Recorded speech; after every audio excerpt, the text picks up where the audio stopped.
Welcome to the Pulse with Peter B. 3-year anniversary special. I'm your host, Peter Biancamano. Let's get you to the pulse on everything you need to know. And today's show is brought to you by Manny Rivera for Hoboken. You can find out more information about Manny's run for city council at the link at the bottom of your screen. And Manny's slogan at the beginning of the show got me excited because we have an extremely special guest on today's show, and that's Cindy Wigand, who's running for Hoboken City Council at large. Cindy, how are you today? I am great, and you pronounced my name correctly, so we're coming up roses here, Peter. A lot of practice, Cindy, a lot of practice. All right, Cindy, so Hoboken is always an interesting battle when it comes to any type of elections, and you are running with 9 other candidates for Hoboken City Council at large. Can you just explain to the audience a little bit of your background, when you came to Hoboken, and why you decided to run for council here? Sure. I never imagined I would run for city council. It was not in my plan as a youth, like I'm going to run for Hoboken City Council, but here I am. I'm originally from California. Wow. I moved here after I got married to my husband, and I've been here for 11 and a half years. I have 3 children, and I work full-time, so I'm a full-time working mom, and I'm really invested in the community. I see so many people move away, and where I grew up, people just stayed, and I grew up in Los Angeles, a very big town. But my community stayed. I see people go, and I think this community needs more roots, more people just really wanting to be here, and I feel like the city makes it hard to be here. There's almost an adversarial relationship where we, the public, are serving the government instead of the government serving us. So I thought I could make a difference, and I can bring in new ideas, and I'm independent. I'm a political outsider, and I also work in market research. So my background is that I get asked to solve the unsolvable questions, and I go out, I research it, and then I have to come up with actionable solutions. So I thought that could be a very useful skill set on City Council. On City Council, fantastic. So you did mention some of the policy issues about why you decided to run. You hit the nail on the head there when you said that, we're serving the government instead of the government serving us, which I believe they're supposed to do, right or wrong, Cindy? So talk to me about the most pressing issues you think are facing the residents of Hoboken in today's city that we live in. So, well, there's the perennial parking, flooding issues, which I think can be solved, but I think the government right now has a vested interest in not solving them, because then they can just keep saying, oh, they can't be solved, you need to vote us in. Well, let's vote in some fresh voices. Let's vote in some new ideas. I have some ideas for how we can solve these things. And also, I just think ease of doing business here, ease of doing business for small business, ease of doing business for residents, that during a snowstorm, if I don't clean my front walk, I'm going to get a ticket. If the government doesn't do the same thing, they will not get a ticket. There will be no repercussions. We should be held to the same standard that they are, or they should be held to the same standard that we are. So I think it's just that relationship that the government is here to help us lead a better life. So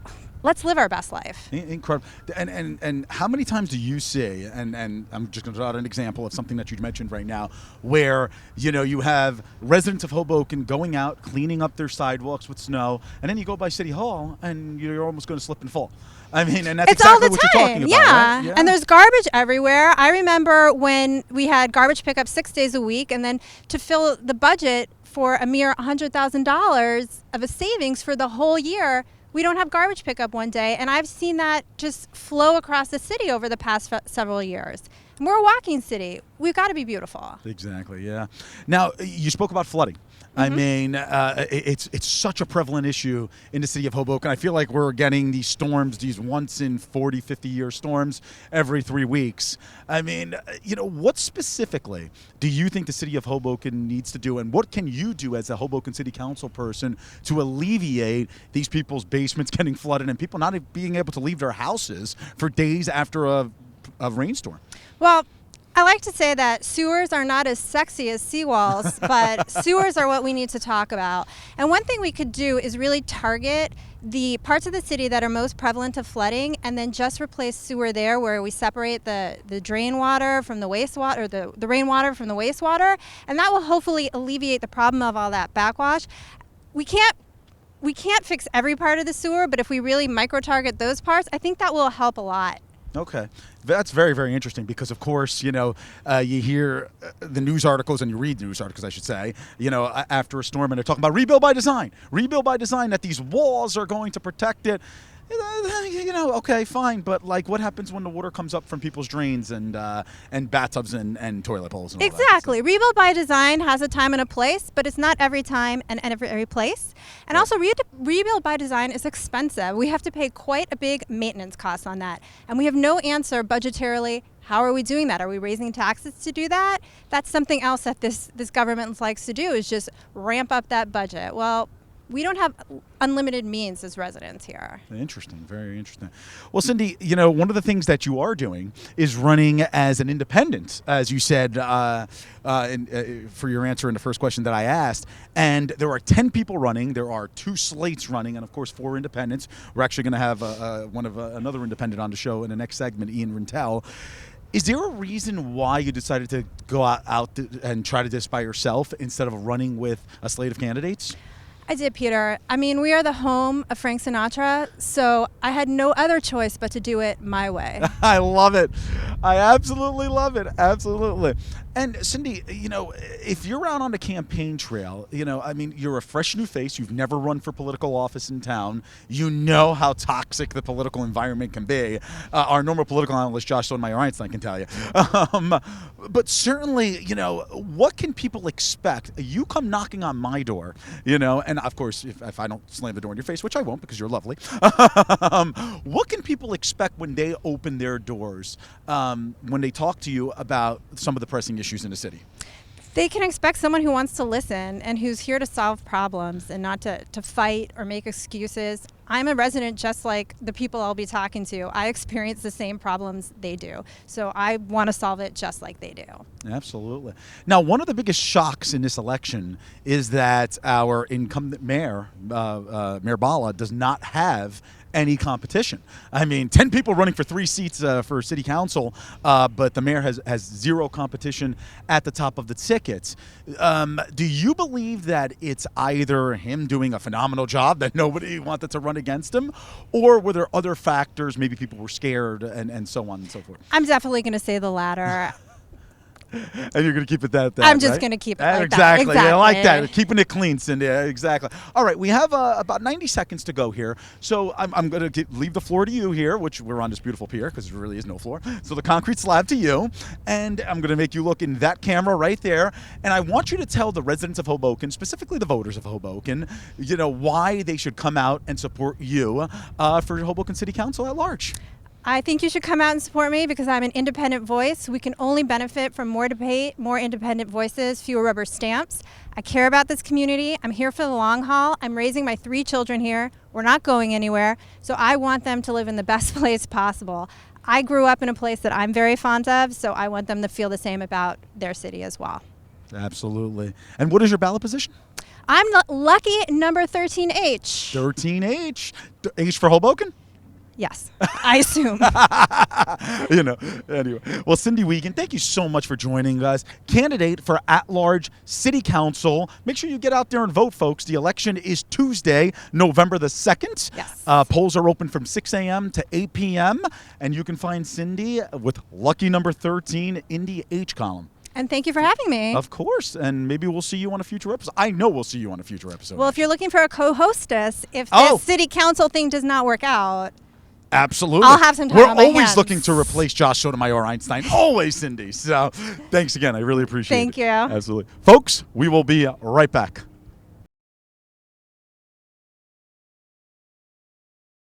I'm with Rintel, and I'm running for city council. Now I get one.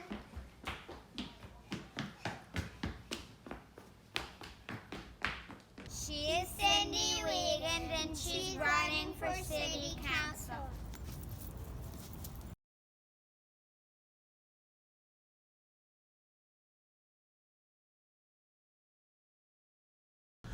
Welcome back to The Pulse, and we're just moving right along on this special 3-year anniversary show.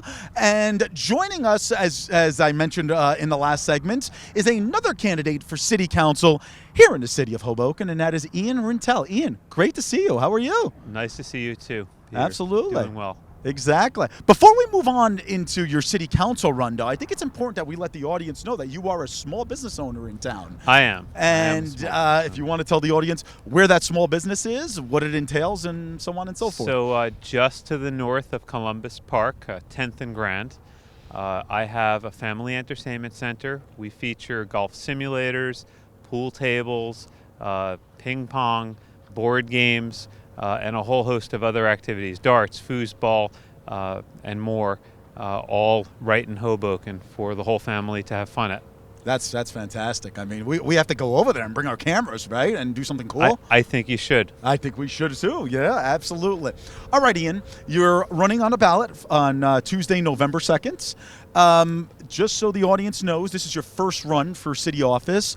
Some background information about yourself and why you decided to run for Hoboken City Council. Well, for me, this was a last-minute decision.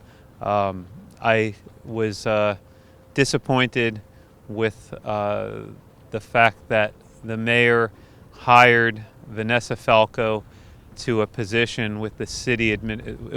It was a created position, and it feels to me like he was eliminating competition in the upcoming city council race. Further, one of the three council people now running had made it clear that he did not want to run for another term of city council. But one of the three candidates that Team Bala had put onto their slate decided last minute she would drop out. So these few things made me think, boy, we really are in a desperate situation as far as who's capable and who's also running. And I thought I met both of those criteria. So I'd made a decision to jump into the race. I attempted to get petitions a couple times before I was actually able to get into City Hall and pick them up. And I left myself 5 days to get myself all those petitions put together. And you got it done. I did. I submitted over 500 petitions.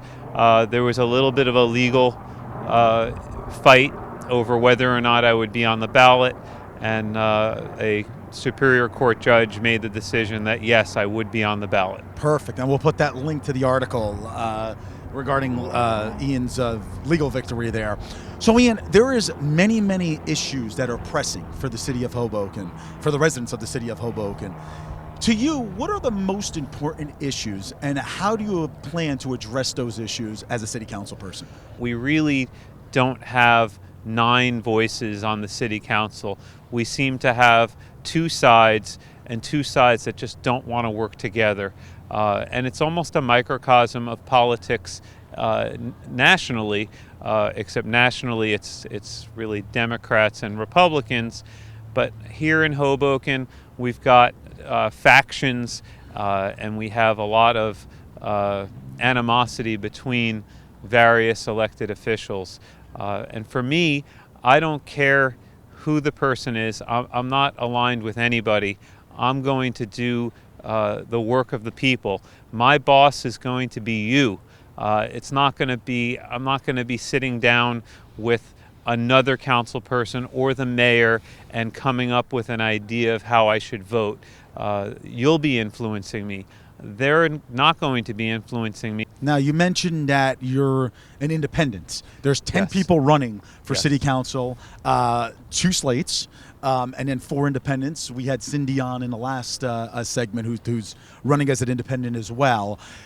Was there a reason why you decided to go at this by yourself instead of running on a slate? Well, I was so last minute that I didn't really have the option. I wouldn't say that I'm truly on my own, because I work with some of the, in fact, the other candidates that are, I think, on this episode. I have a good rapport with them already. But the fact of the matter is, even those candidates that are calling themselves independent, I wouldn't call them true independents, because maybe they're Democrats, maybe they're Republicans. To me, to be a true independent means you're a voice of the people and the people alone, and that you're not vote a party line voter. You vote your own way. I'm not a declared. I have no declared party, no party affiliation. I vote in the best interest of myself when I'm a voter, and I will make decisions in the best interest of my constituents as a representative. Interesting.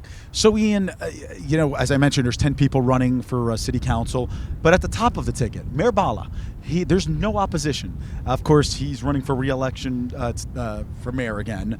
Do you believe it's because he's doing such a great job that nobody wanted to run against him, or do you believe that people were just kind of scared to run against him? I think this is a very difficult time in a lot of ways, not just for people in general and small businesses, but also if you're going to be a candidate, a non-incumbent, it's particularly hard to run. In the mayor's case, or say the mayor's opponent's case, which there is none, I think everybody decided that it would be almost no chance to beat the mayor as a one-on-one type election. And I don't think any candidate would have the resources. The mayor has tremendous financial resources, which unfortunately now will be focused against me in my city council run, since he doesn't have a balloted opponent. Now, I think your viewers should be reminded that they don't need to vote for the mayor. That's not the only choice. You can certainly write somebody in. And I think that that's a good choice. There's no downside to a write-in at this point.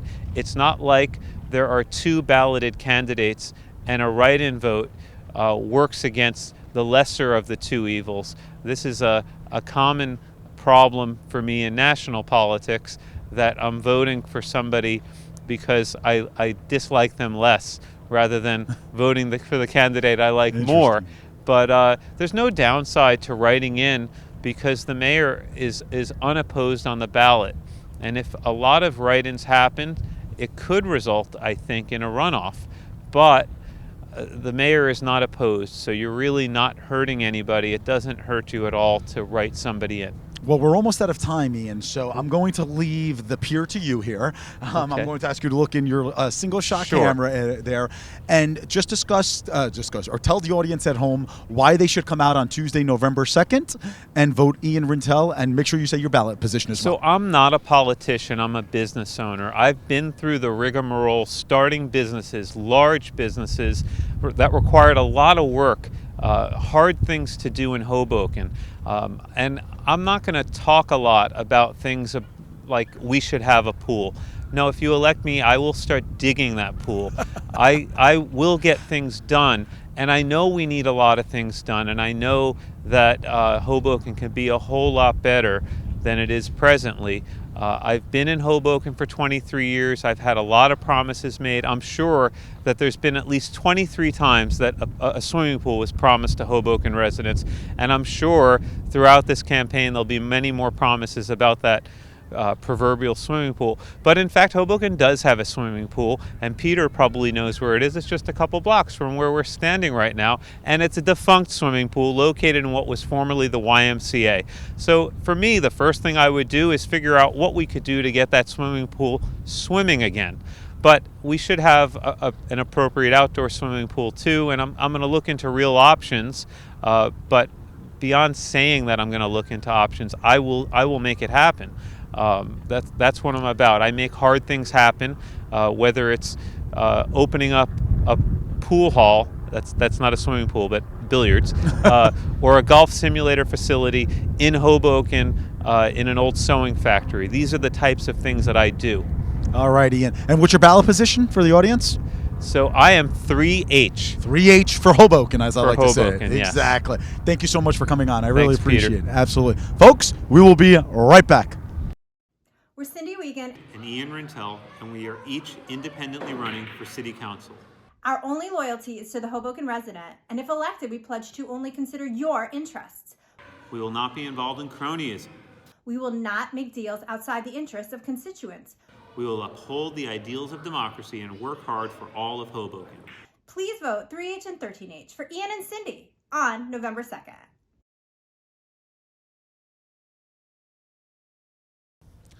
Welcome back to the Pulse with Peter B. 3-year anniversary special. But before we move on to the Ask Peter B segment and a great highlight reel that you're going to want to stay tuned for later this segment, most of viewers do know our pro wrestling insider. That's Rob Tonneson. He has been on the show once or twice before, I believe twice before.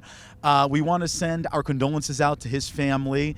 Unfortunately, his father passed away a little earlier this week. So, Rob, you are in our thoughts and prayers, and we look forward to having you on the show in the future.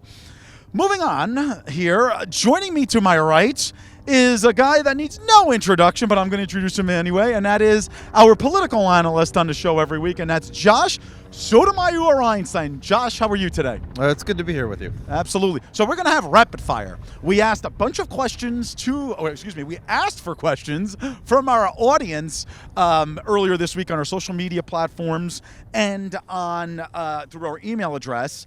And there's some questions that I'm not going to be able to answer. That's why I have you with me. So I'll be answering all the questions, folks. Anyway, well, this first one you're not going to answer. Jake asks, Peter B., are you single? Jake, unfortunately, I am not single. I am in a relationship, a very happy relationship, and I'm going to leave it at that. Rapid fire, Josh. Just so everybody knows, rapid fire. Jake is the name of his family's dog. Yes, he is. And he's been on the show before. All right. Lewis asks, how do you get the background at the pier to look so real? Great shot of the city.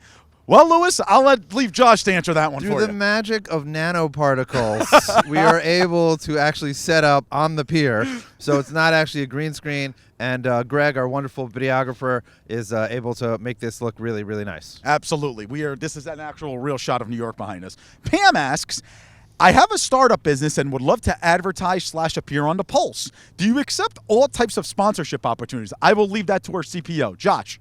So, Pam, you can email us or you can email me. We'll put the email right below my fingers right here.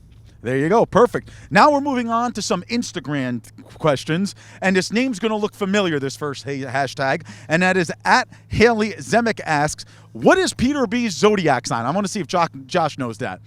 Unicorn, because they don't exist either. And for all those astrology? I guess it's astrology. Yes, astrology. I almost said astronomy. Astrology lovers out there. Astronomy is a real thing.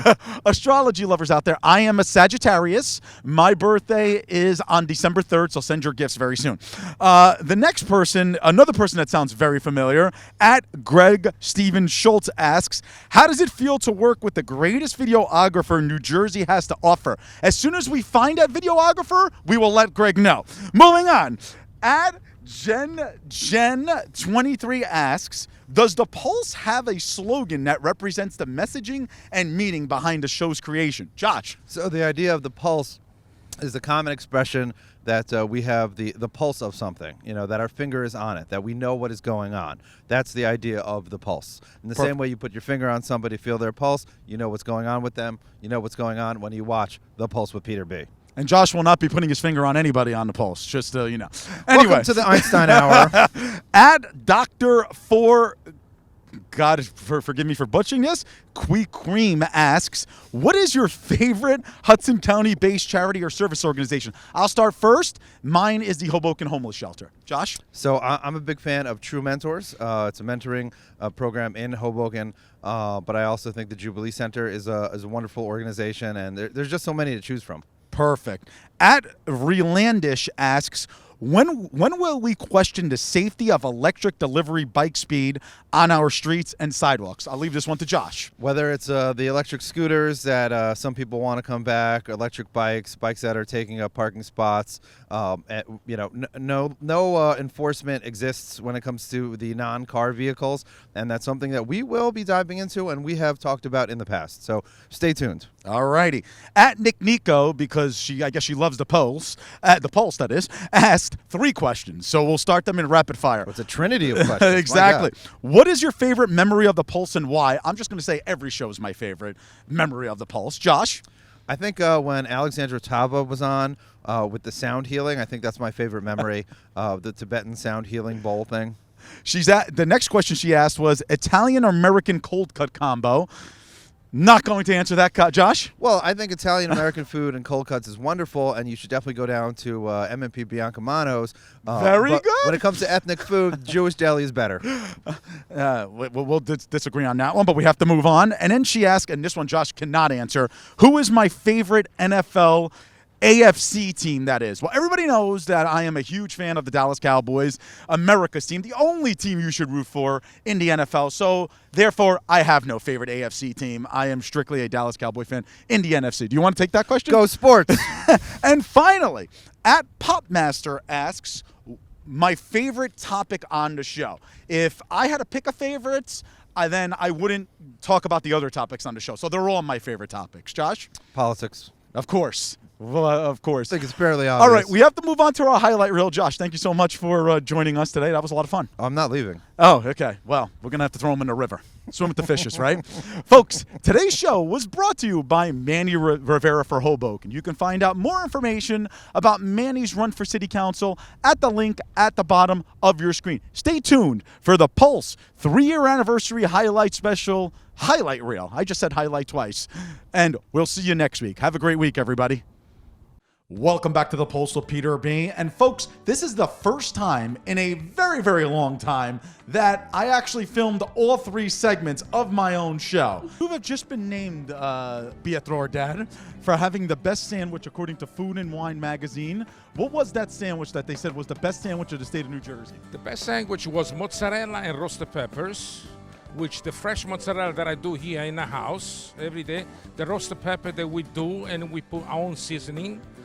That's the best one of the New Jersey. That Food and Wine said that it's best in Jersey. So now, have you seen, this article has come out now over a week ago. Have you seen a little bit of a boom in business since the article has come out? Yes, I've been doing mozzarella since 3 o'clock in the morning and making peppers since 2 in the morning. Very, very quick game of rock, paper, scissors, shoot to give us the first annual wing/beer off on the Pulse. Ready? I'll say it for you. Rock, paper, scissors, shoot. Daria is the winner. How scientific was that? All right, guys. All right, Daria, you have your first slice of the day, and it looks like it's a pepperoni slice. Talk to me. It's a pepperoni slice. The crust looks nice and crisp. Lots of sauce on it. You can see some cheese in there too. It looks like we have similar to like a margarita slice with some pepperoni on it. We're gonna look at this flop.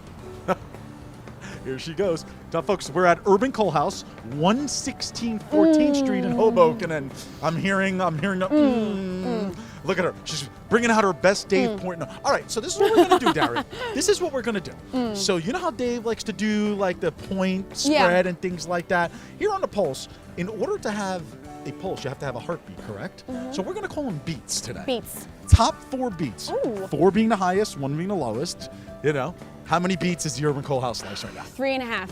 3.5 beats. 3.5. The Nona. This is one of our most popular, if not Talk our to me. most popular dish.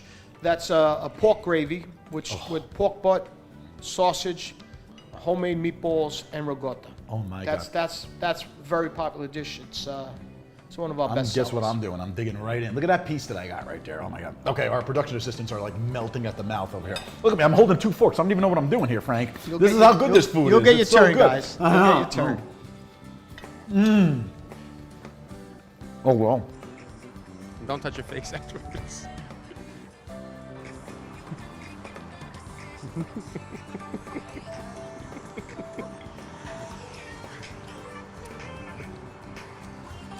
Yeah, that's hot. Yeah, wait a little bit. Yeah, they're very good taste. Very good taste. Was usually, oh my God. It was. Oh God, I just swallowed a little. Oh my goodness. That is extremely hot. We're gonna, It's good. Yeah, but the they're good. flavors, oh my Yes. God. Yeah, you went really. I went hard. So we do latte art here. We can put your picture, a previous picture that you already have, or you can take a photo here and we can put it on your latte. And it's beautiful, it's very unique, it's detailed. You can see yourself in your drink. So you can drink yourself, and that's very unique for us. And what did they do? They put the picture of yours truly, Peter B. I don't deserve this. I feel, like I said, so humble and special. On this latte, it looks so good. that I don't want to drink it, but I'm going to take a sip. Is Has that okay? caramel in it. I think you should go for it. All right, here we go. Oh my God, I'm going to ruin my face. That's okay. I want to be the first and the last time. So, wow, that caramel is good. Wow, that is the best shrimp and garlic sauce that I've had in Hoboken. Yeah, it's one of my favorites. I love it. And I'm a shrimp girl too on top, so it's like. Now let me ask you a question. Would it be gross if I took my straw and sipped the garlic sauce out? I would say you have a spoon. The answer is no. They give everybody money in COVID instead of saying, well, who's been affected? If only 10% of the people, and only 10% is the wrong way to put it because it's a lot of people, and there's no sense in anybody that there is a lack of empathy toward people who've been affected by COVID. But those are the people we should be trying to help. Oh, absolutely. Why are we freezing an entire marketplace because 10% of the people need help? We shouldn't do it that way.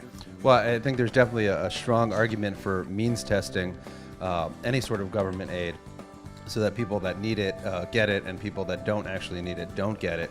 So last week, our taping was interrupted by a wedding. And folks, we are proud to announce that there's a happy couple who just got engaged. Congratulations to the newly engaged couple. Mazel tov. Usually Josh scares away any type of love, but today, apparently, he's brought it to the pier. I have no words, but if you email me, I'll tell you his address, and you can join me in sending him parcels of poop. Exactly. That's what we'll send him. We'll send him some stool for real. You've made my baby look phenomenal. I mean, I don't even want to drive out home in it, let me tell you. It'll be okay. It's protected well, so you should be fine. All right. I believe him. Trust me. I really, really do. So now, obviously this car is a little bit fancier because of the LED screen and so on and so forth. But you do cars of all makes, models, years, correct? I do. And so I was born into it. And I have a son now who's almost 4, so he's 3rd generation pig racer. Oh, look at that. He scared the crap out of me. I hope you got that on camera. So this is a different kind of card trick because, like I said, I can't have anybody pick one of these cards, but I can have you watch. So here's what happens, is that I rub, and what will happen is that it will start to look like it goes blank. But not just on this side, it happens on the back too, so we get to see it again. So you rub it, and it goes blank, but here's what's really cool, is that everybody saw the deck of cards before, and now I could show you, I don't know what you were looking at. This is a completely blank deck of cards. I'll show you again. Completely blank, every single card. Holy. I'll show you again, because if you out, rub it, if you rub it, it should look like it starts to come back, but we have to do it on the back. We have to do it on the back too. So you rub it, and then all the cards come back. The engine that keeps the Pulse running every week. I'm the oil that likes to, light it, or ignite it, I should say. Sure, if it was spilled from Exxon Valdez. Oh, wow. You thought Josh and I used to criticize each other, but look at Greg Schultz. We talk about him a lot. He is our director, cinematographer, and editor on the show. Greg, thank you so much for 2 years of hard work. We really, really appreciate it. Oh, I wouldn't have it any other way, man. This was a huge deal.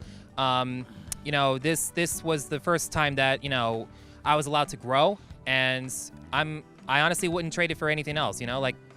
It's amazing how far we've come as just like a single show.